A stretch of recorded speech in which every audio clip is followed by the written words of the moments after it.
Ito yung in-exercise ni Father Darwin na possess. Pakinggan ninyo ha. Bisaya ito. Translate na lang, bro. Tagalogin ko na lang. Santa Maria, Inahan sa Diyos, Sampo mo kami makasasala, karunong sa sa among kamatayan. Amen.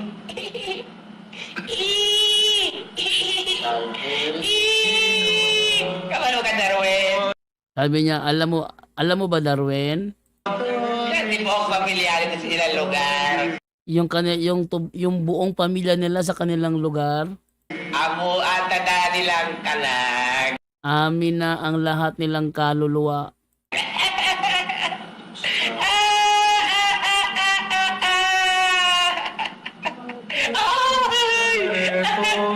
Ipasandan man sila dito.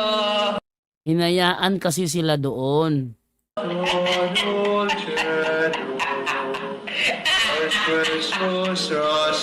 ka, Darwin. Alam mo ba Darwin? Tawag simbahan. Puro yawa na dimba. Diyan sa simbahan, puro na demonyohan ang sumasamba. Kasay mo og iyong kares. Why kumpisan? O, walang kumpisal. Ito yung kares. Albularyo na yung mga aba. Nagtakot yung kares.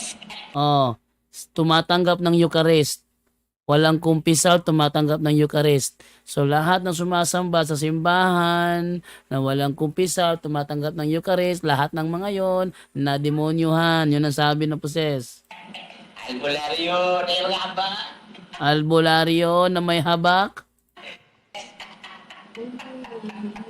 Why kumpisan? Nagtakot yung kares. Albularyo na yung mga aba. Ipatagdan sila sa Diyos, Darwin! Oh, yung mga albularyong may habak, hinayaan na sila ng Diyos, Darwin. Hindi!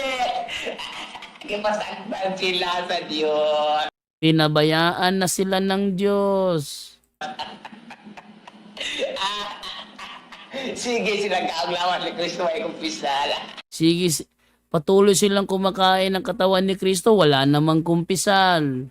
Ang laigo dito, Darwin, kabalo ka! Amo, Oh, yung mga laiko doon, Darwin, alam mo ba? Sa amin ang lahat ng mga yon.